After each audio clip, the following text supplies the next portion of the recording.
Joining me now is one of the most familiar men at this conference, Dr. Rajendra Pachauri, who is the chair of the IPCC. Doctor, it's good to have you back with us today.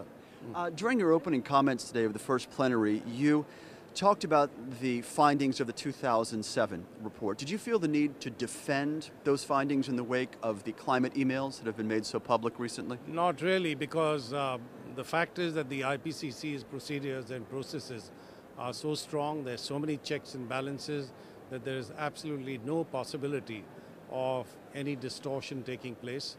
And in any case, these emails, which were illegally hacked into, merely represented, in my view, an expression of anger or frustration.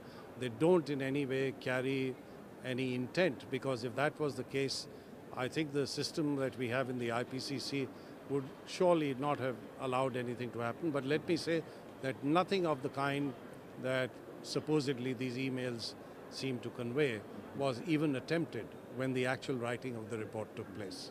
Doctor, are you encouraged by the recent promises made by the United States, India, China as well, just in recent weeks, by what they're putting out numbers-wise? And does it matter to you whether it is an emissions target or if it's tied to carbon intensity? Well, I think it boils down to an ultimate reduction as far as the developing countries are concerned, below business as usual. Because if the developing countries are willing to commit a reduction in emissions intensity, then clearly they are committing to moving along the path of growth at lower than business as usual. And in the case of the developed world, you have to have absolute reduction in emissions. And that's what the developed countries are committing. So I think the two are quite compatible, and they are in keeping with what the UN Framework Convention on Climate Change lays down, and what's been the basis of negotiations all these months and years. Doctor, final question. Are you more encouraged about the prospects for an agreement on climate aid from developed to developing nations than you are about internationally binding emissions targets in these 2 weeks?